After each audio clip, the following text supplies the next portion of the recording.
Hello, everyone, and welcome to our talk, Mish-Mesh, abusing the service mesh to compromise Kubernetes environments. My name is Ohfeld, and here with me on stage is Hillai Ben-Sasson. We are both security researchers from Israel, and we work for Wiz, the cloud security company. Now, you might be familiar with some of our previous findings, notable cloud incidents like ChaosDB, Oh My God, Bing Bang, and some AI services, which we're going to talk about later on in this talk.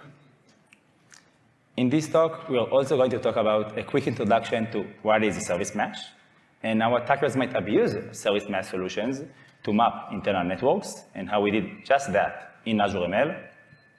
We're also going to talk about how attackers might bypass the security rules imposed by service mesh solutions, and how we did exactly that to accept SAP AI, and we'll finish things off with some summary and takeaways. It's important to note that we're not going to show you any vulnerabilities in service mesh solutions. Rather, we're going to show you legitimate features that attackers might abuse to escalate low-severity vulnerabilities to high or even critical. And with that, let's begin. A service mesh is essentially a dedicated infrastructure layer that manages the traffic between the different microservices within your cluster. Some examples include Istio, Linkerd, Cilium, and Console. There are many more service mesh solutions on the market, but these are just like honorable mentions. And these solutions are the network backbone of many production Kubernetes environments. And quite frankly, a critical component in many of our engagements. So we figure that if we see them so often, we need to find a way to take them to our own advantage. Now, getting a bit more technical, this is like a general blueprint of how a service mesh might be implemented. Essentially, each pod has some kind of a networking middleware. And the entire pod traffic is redirected to that networking middleware into the mesh. Once the traffic is in the mesh, the user is benefited from like a few improvements, like enhanced observability, enhanced security in the form of mutual TLS and other features, and quite frankly, more. In our experience, this networking middleware is usually implemented using a networking sidecar container. Each pod spins up with another sidecar container that shares the network namespace with all of the other containers running on the pod. And using IP tables, the entire pod's traffic is redirected to that container, and from there into the mesh. So now that we have like a general understanding of how service meshes might be implemented, we'll show you a real-life example for a major cloud provider that shows how attackers can use like several tricks to abuse service mesh solutions and hack world-class production environments. And we'll begin with Azure ML. For those of you who are not familiar with Azure ML, it's one of the world's leading AI services, supporting dozens of Fortune 500 companies. And it's also one of the most comprehensive AI platforms. As you can see on the left, Azure ML has a bunch of features. But we are not machine learning experts, nor AI researchers. We are security researchers.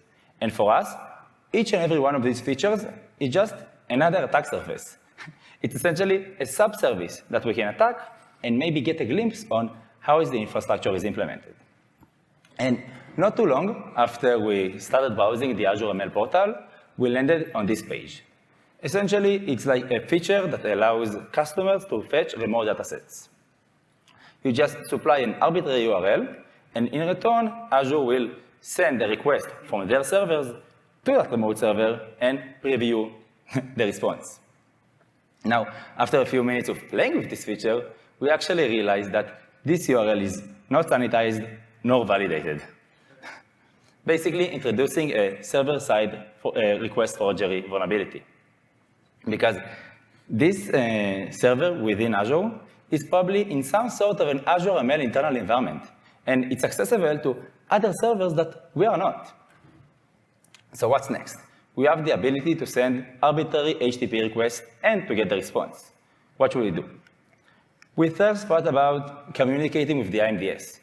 Maybe this way we can get the machine's token and laterally move from there.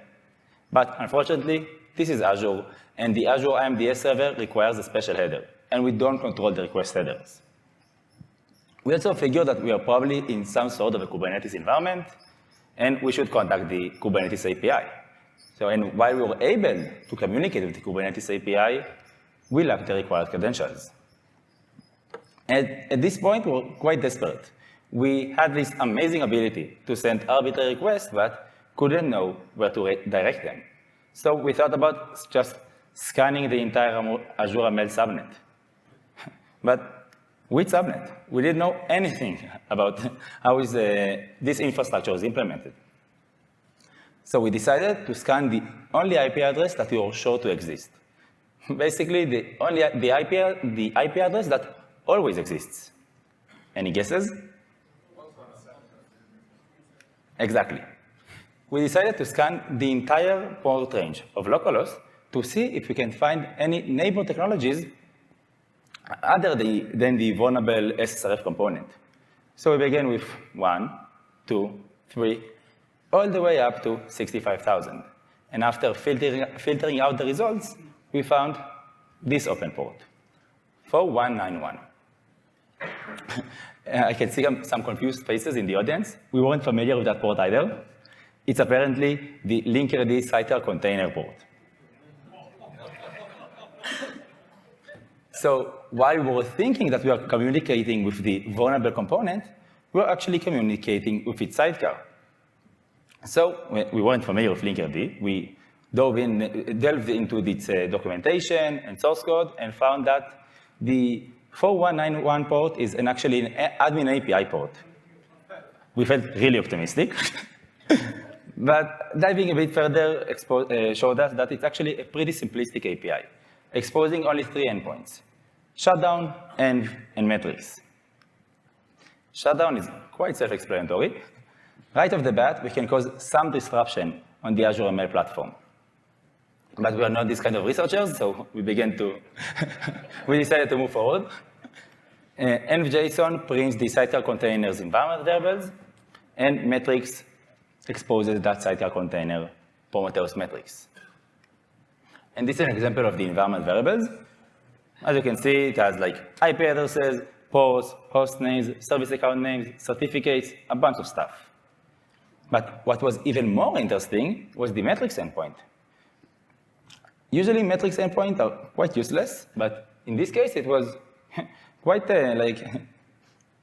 gave like a lot of information, including IP address, internal IP addresses, host names and ports, service account names, and bunch of information.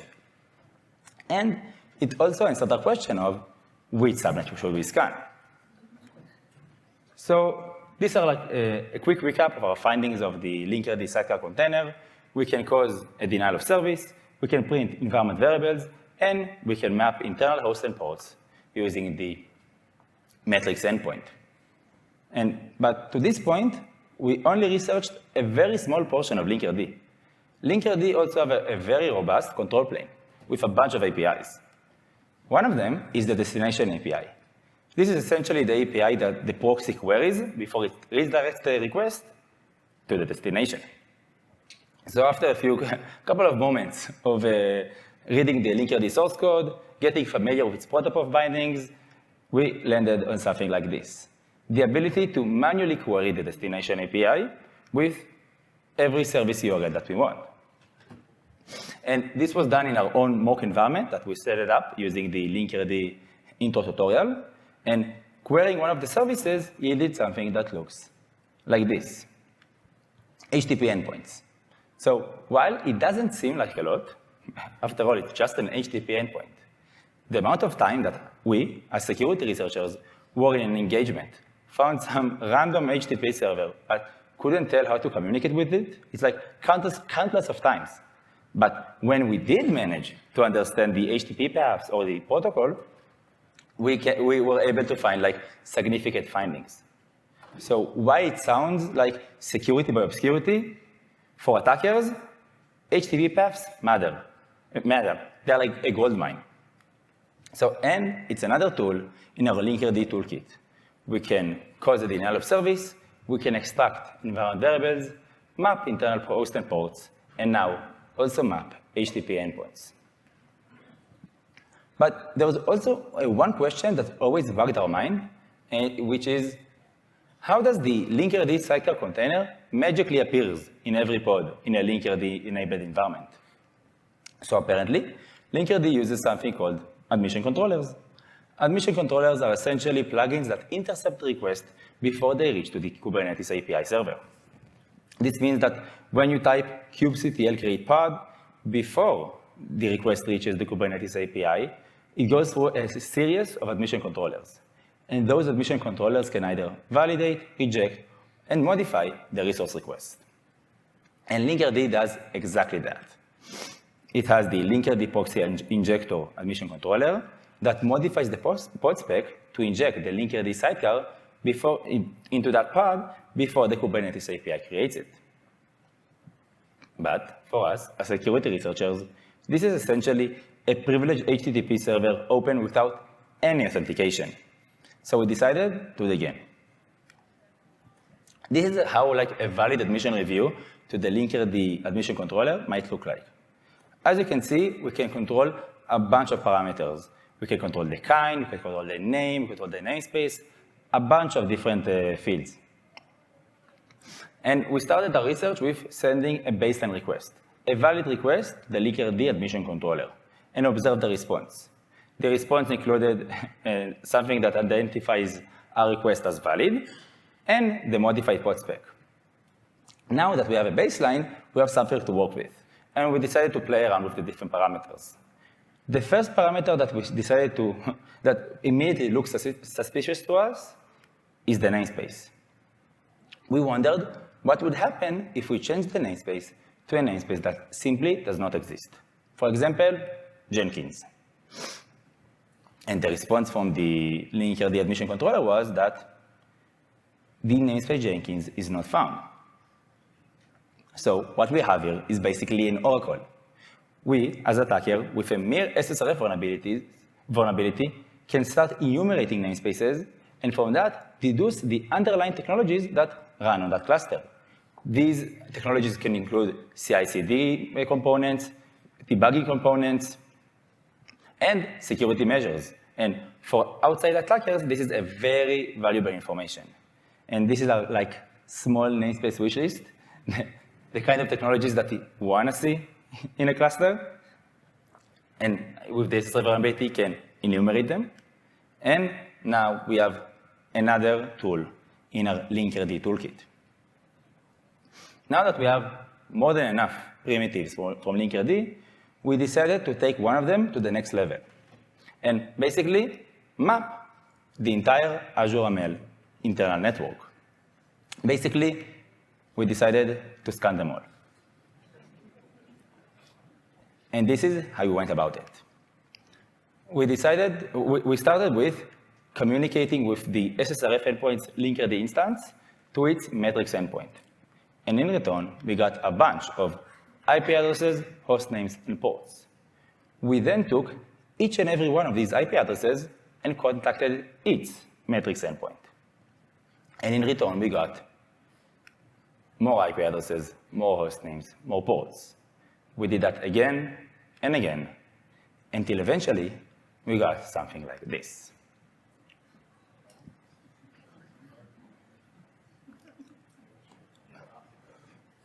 A full network map of the internal Azure ML network, including the most connected servers, which might be the most important ones, and the most neglected servers, which might not have the best kind of security.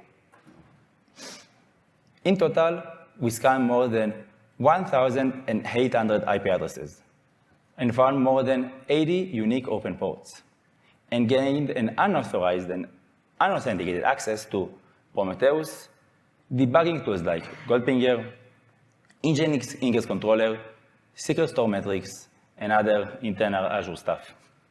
So with this level of access in our hands, and let me remind you, all of this using only an SSRF vulnerability, we decided to report all of the issues to Microsoft, which concluded with 4 bugs we found during our research, and collaborated together to help them fix the bugs. And I also want to take a moment to thank the Microsoft team for being super professional and super quick and responsive on this case. And as always, it was a pleasure to work with them. So to sum up Linkerd, we think Linkerd is a very well-built and a very secure mesh solution. And we can also see them striving towards mitigating attacks like this. For example, the shutdown endpoint was disabled shortly after this research. It was actually reported by another researcher, but it was nice to see. But even with this production level kind of solutions, before introducing any solution into a Kubernetes environment, it's important to understand its potential attack surface and reconnaissance opportunities. Because as you've seen in this case, an attacker with a mere SSRF vulnerability can escalate to a full-blown network map. And with that, I want to invite my very good friend and colleague, Hillai, to walk you through how we hacked SAP AI.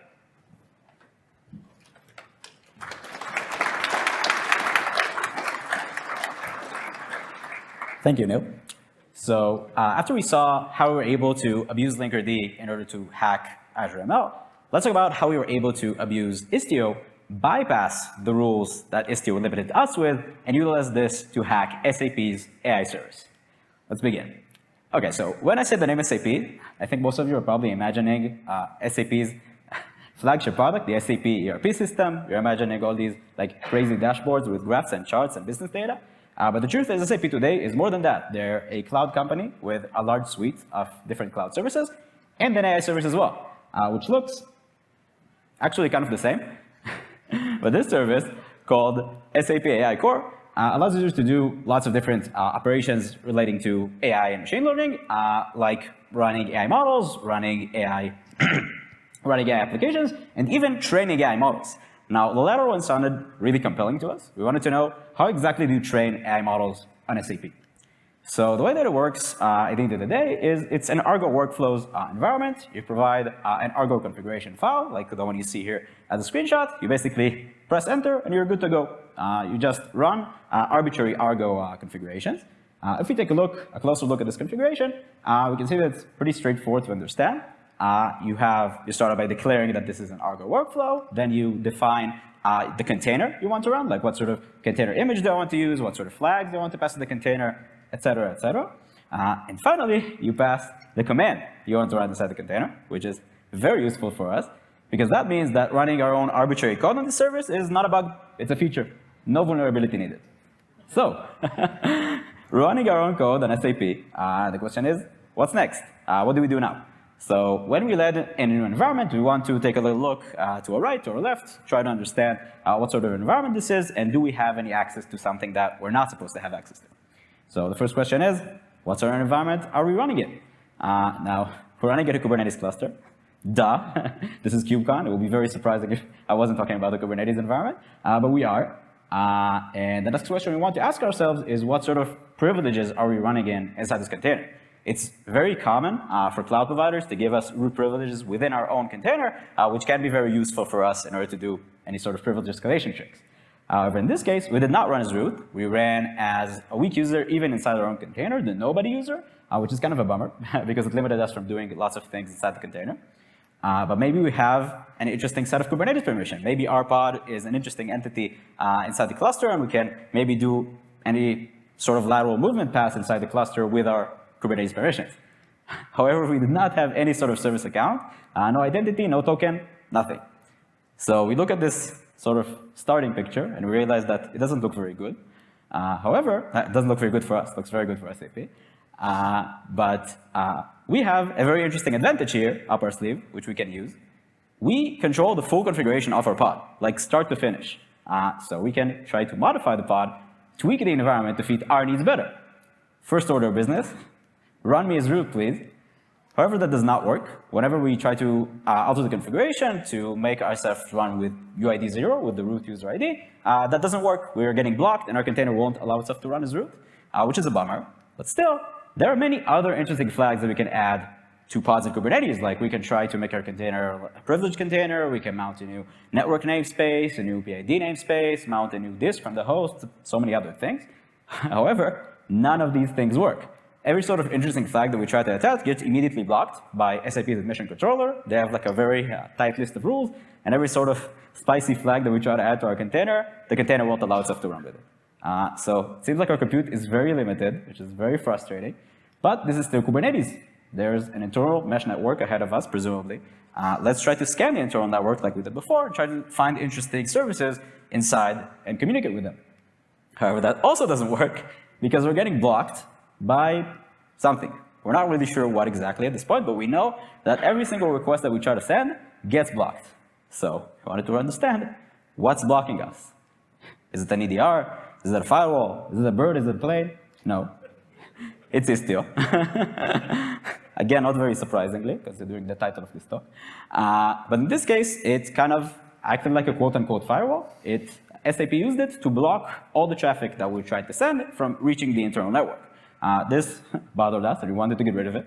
But in order to do that, we first had to understand how exactly does Istio work? How are these limitations actually implemented behind the scenes? So this is the Istio infrastructure. It's kind of similar to the way Linkerd works.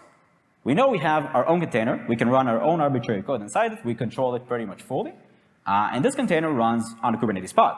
And in addition to our container, there is an Istio sidecar container that lives in the same pod as we do. Now, whenever I try to send a request to something within the internal network, that request doesn't actually go through. The request gets to Istio, to the Istio sidecar. Then if Istio allows, Istio will send the request on its own to the Kubernetes network using its egress port, receive the response using its ingress port, and then return that response right back to us. Now, to us, this entire process was transparent. Like, we didn't even realize that Istio was standing in the middle if everything works. If nothing works, then Istio will just block us, and the request won't get through.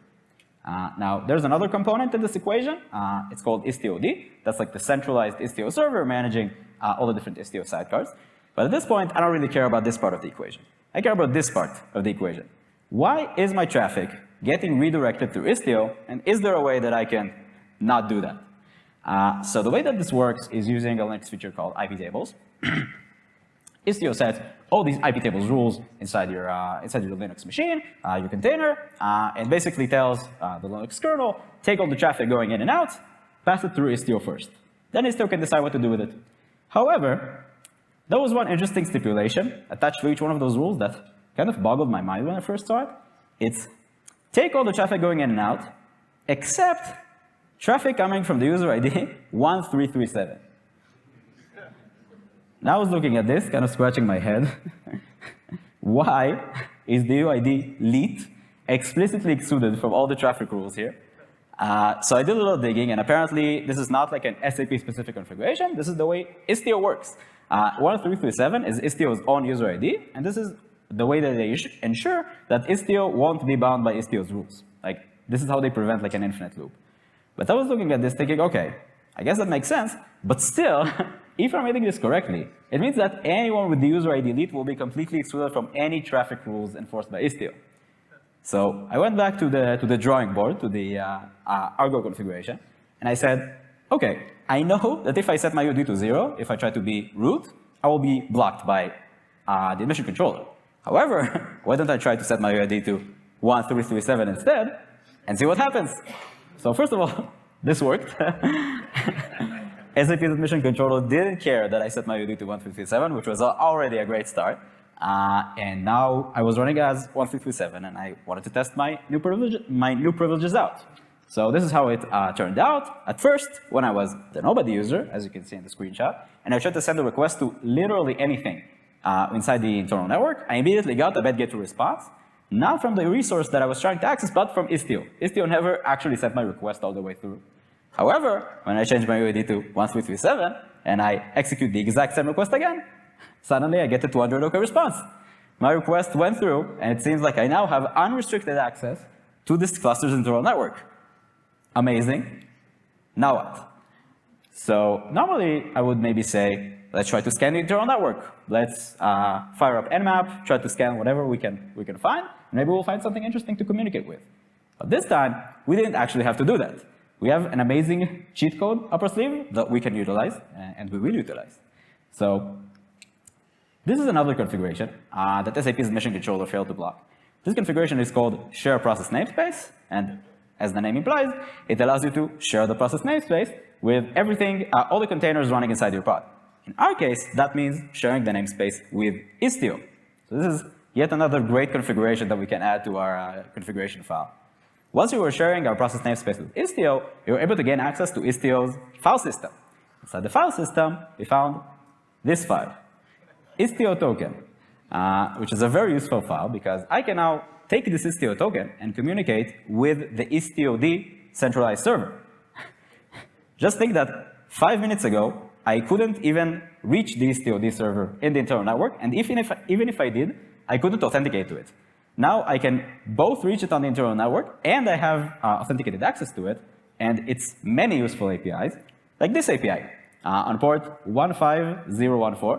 It's the debug API of Istio-D, and it has a lot of endpoints.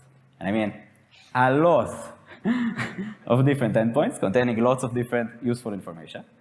This endpoint, for example, /debug/caches, basically provides you with a list of all of Istio's rules. You can very clearly see what the rules mean, like this is an outbound rule for traffic on this host and this port. So to the administrators, this is a list of rules, but to me, this is a list of thousands of hosts and ports which exist in the network. I don't even have to scan for them. I just have a list of all the hosts and ports in the network that I can just go and check. So amazing. Quick recap of what we did. Instead of just running nmap and basically spamming the internal network until we maybe find something, we just queried the Istio-D server using our newfound access token. We took a look at all of Istio's rules, and we basically found a list of thousands of hosts and ports that we can scan, we can check. So this is exactly what we did, and that's what we found. We started out as attackers with legitimate access to the AI workflows engine, the Argo engine. This entire activity happened inside a quote-unquote DMZ, like an enclosed network that didn't have any access to anything internal.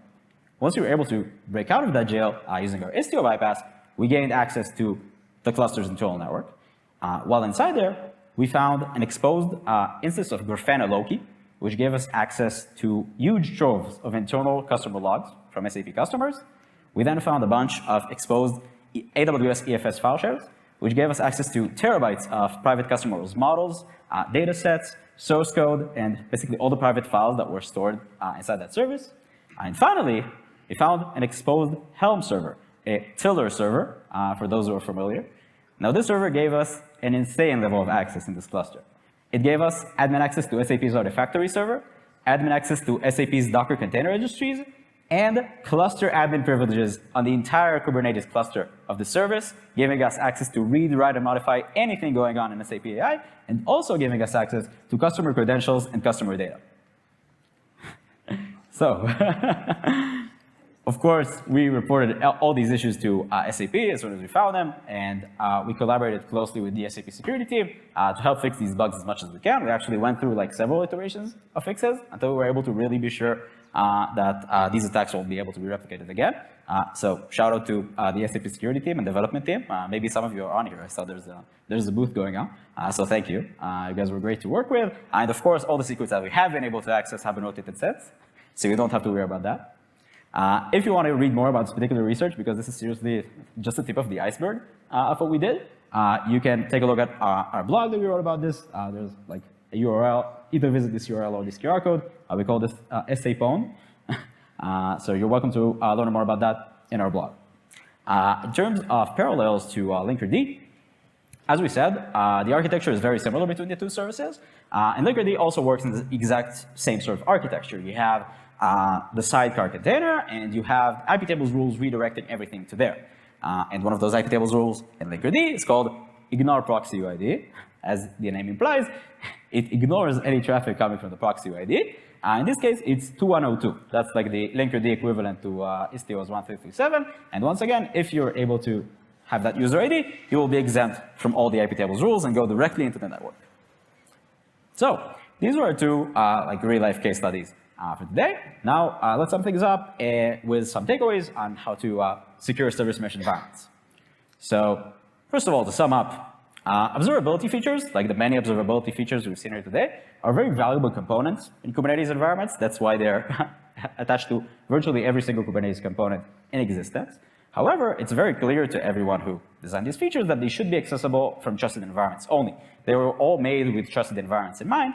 And once attackers are able to like breach this trust to gain access to these environments, then they can basically abuse these legitimate features to do things like reconnaissance, like lateral movement, like privilege escalation, and all the other sort of things we've seen here today.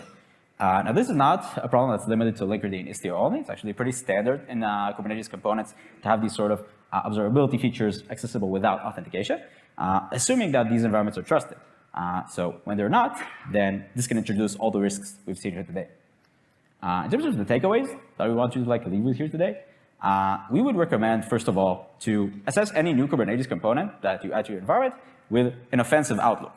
Meaning, in addition to looking at a tool and thinking, like, what sort of tools does this give me to administer the cluster, also think, what sort of attack surface does this tool introduce to my environment? Like, in the Linkerd example we see today, you have the admission controller component, which in addition to its many legitimate usages, can also be abused to enumerate namespaces. The destination API component enables attackers to map HTTP endpoints in APIs in the cluster. The sidecar admin API allows attackers to map your network and to disclose environment variables. So these sort of risks should be considered when building a defense network using this service.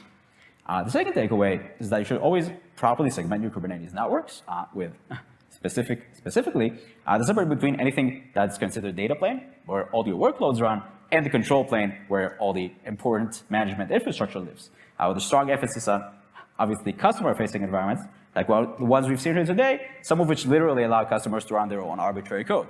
These sort of environments should always be very strongly separated from everything that can be considered control plane. And we would advise, if you have very critical access rules, to also enforce them in the Kubernetes level as an additional safeguard to sending them into service mesh.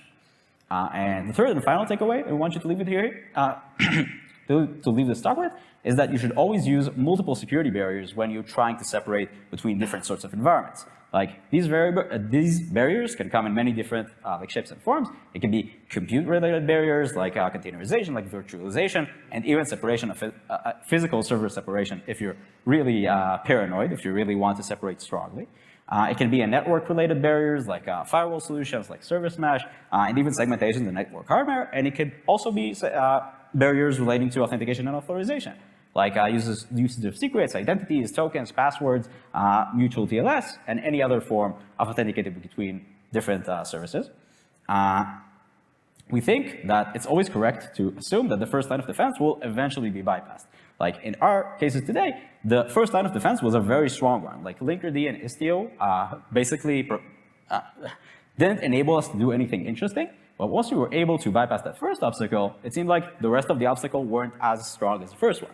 So I think we should always assume that the first line of defense will eventually be breached, and that to make sure that it would never be the sole security barrier standing between an attacker and sensitive infrastructure. If it will be, then we'll be able to enable attacks like the one we've seen today.